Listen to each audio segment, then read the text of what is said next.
اور چیز میں اس میں آپ کو ایڈ کرنا چاہوں گا کہ ابھی جو کل ریمانڈ کے لیے ہم پیش ہوئے تھے وہ ریمانڈ تھا جوڈیشل ریمانڈ آئیڈینٹیفیکیشن پریڈ. سب چاہتے ہیں کہ ایسے درندے کو نشانہ عبرت بنائے. ڈیفینیٹلی کیس کو اسٹڈی کر رہے ہوں گے. یہ جو مجرم آیا تھا یہ کس وجہ سے آیا تھا, کہانی کیا, سپریم کورٹ تک کیوں جائے گا, پہلی بات. اور آپ سمجھتے ہیں کہ پاکستان میں جو انصاف کی صورتحال ہے اس پیاری بیٹی کو انصاف مل پائے گا؟ بسم اللہ الرحمن الرحیم. اس وقت ہم موجود ہیں ہائی کورٹ کے باہر اور میرے ساتھ وکیل صاحب موجود ہیں. آپ نے سنا ہوگا ایک بہت ہی افسوسناک واقعہ جو ایک پھول جیسی بیٹی کو بے دردی کے ساتھ ایک ظالم نے شہید کر دیا. میرے ساتھ ان کے وکیل موجود ہیں, ان کے کیس کو دیکھ رہے ہیں, ان سے بات کرتے ہیں. سر آپ کا نام کیا؟ اور سردار قدیر ایڈوکیٹ. سردار قدیر ایڈوکیٹ صاحب, آپ نے اس پیاری بیٹی کیا دیکھتے ہیں آپ؟ دیکھیں ابھی انیشل سٹیج کے اندر ہے اور ایک اوپن اینڈ شٹ کیس ہے. اس کے اندر 100% انشاءاللہ سپریم کورٹ تک اس کو ہم سزائے موت کو مینٹین کروائیں جس طرح نور مقدم کیس میں ہوا. نور مقدم کیس میں کچھ کمپلیکسٹیز ضرور تھیں لیکن یہ تو totally open and shut case ہے. تو اس کے اندر انشاءاللہ اس جو شفاق ملزم ہے اس کو ہم اسی جگہ پہنچائیں گے جس جگہ اس نے ایک معصوم بچی کو پہنچایا ہے اور انشاءاللہ یہ قانون کے ذریعے عدالت کے ذریعے بہت جلد پاسبل ہوگا اور تمام لوگوں کی سپورٹ کے ساتھ. اچھا, آپ نے سٹارٹ میں ہی سپریم کورٹ تک آپ نے سپریم کورٹ کا نام لیا, حالانکہ یہ کیس جیسے آپ نے بتایا ہے کہ بالکل اوپن کیس ہے, ہر چیزیں جو ہے وہ زمینی حقائق بھی بالکل سامنے ہیں, تو سپریم کورٹ تک کیوں جائے گا پہلی بات. اور آپ سمجھتے ہیں کہ پاکستان میں جو انصاف کی صورتحال ہے اس پیاری بیٹی کو انصاف مل پائے گا اور اس ظالم اس مجرم کو عبرت کا نشان بنا دیا جائے گا؟ سپریم کورٹ تک میرا کہنے کا مطلب یہ ہے کہ جس کو بھی سزا ہوتی ہے تو وہاں پہ قانون کے اندر آئین کے اندر اپیل کا رائٹ ہوتا ہے. ہائی کورٹ کے بعد پھر سپریم کورٹ ہوتا ہے اور سپریم کورٹ فائنل سٹیج ہے, فائنل اپیکس کورٹ ہے اور وہاں کا جو فائنل جو ڈیسیژن ہوتا ہے وہ امپلیمنٹ ہوتا ہے. اور سزائے موت میں بھی سزائے موت جو سیشن کورٹ آپ کو جب ملزم کو سزائے موت دیتی ہے اس کو انڈورس ہائی کورٹ کرتی ہے اور پھر ہائی کورٹ اس اپیل کو سن کو فائنلائز کرتی ہے اور الٹیمیٹ جو کورٹ ہوتی ہے وہ سپریم کورٹ ہوتی ہے.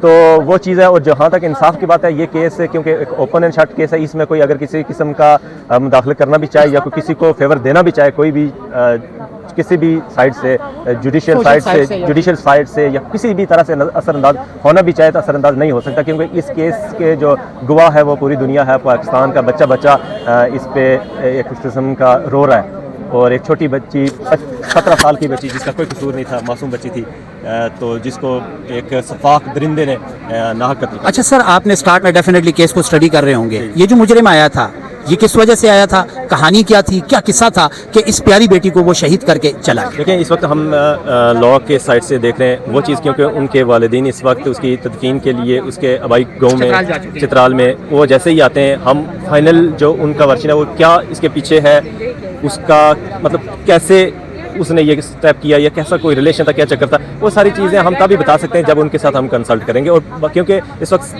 کروڑوں لوگوں کے سینٹیمنٹس جڑے ہوئے ہیں اس بچی کے ساتھ اور ہمدردی ہے اور ہم چاہیں گے ان کے ساتھ مل کے کہ ہم پریس کانفرنس کے ذریعے ساری پبلک کو بتائیں کہ اصل کیا تھا.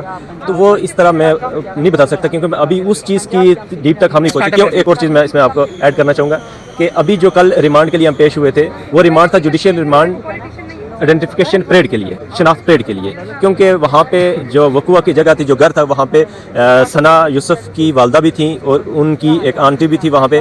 انہوں نے دیکھا ملزم کو اور پھر ایف آئی آر کے اندر اس ملزم کی فیچرز بھی موجود ہیں, انہوں نے ابھی شناخت کرایا. ابھی ملزم کی فزیکل ریمانڈ نہیں ہے, فزیکل ریمانڈ ہوگا تو پھر اس کی انویسٹیگیشن اس کی ساری چیزیں سامنے آئیں گی. اقرار جرم کیا سر مجرم نے؟ دیکھو پولیس کے پاس پولیس تو کہتی ہے اقرار جرم کیا, لیکن اقرار جرم جو ہوتا ہے جو ایڈمیسیبل ہوتا ہے وہ کورٹ کے سامنے ہوتا ہے اور ابھی وہ سٹیج ہی نہیں آیا کیونکہ ابھی صرف شناخت پریڈ کے لیے یہ کیس تھا کل کے لیے, کل جو ریمانڈ تھا جوڈیشل ہوا ہے تو وہ سٹیج ابھی آیا نہیں. اس کے بعد فزیکل ریمانڈ جب ہوگا پھر پولیس اس کو اپنی کسٹڈی میں لے کر اس کی انویسٹیگیشن کرے گی کہ کیسے یہاں پہنچا, کب سے وہ اس چکر میں, اس کے پیچھے کوئی اور ہے, کسی اور کا ہاتھ ہے, وہ ساری چیزیں ابھی سامنے آنا. اچھا سر یہ بتائیں, قانون میں اس چیز کی اجازت ہے کہ جو اس بیٹی کی ویڈیوز ہیں بہت سارا کام ہے اور اس کا بہت کلیئر اور صاف کنٹینٹ ہے, تو جو ویڈیوز ہیں جو اس ٹائم سوشل سائٹ پر گردش کر رہی ہیں آپ ثبوت کے طور پر وہ بھی پیش کریں گے؟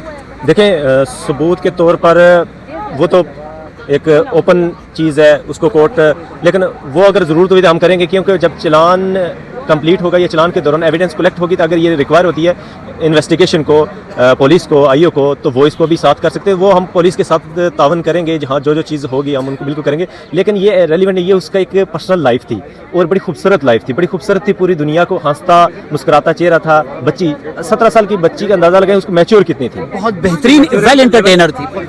اس کی میچورٹی کا لیول دیکھ کے دنیا دنگ ہے کہ 17 سال کی بچی اتنی میچور تھی اور اس کو ایک درندے نے, اس قیمتی بچی کو اس درندے نے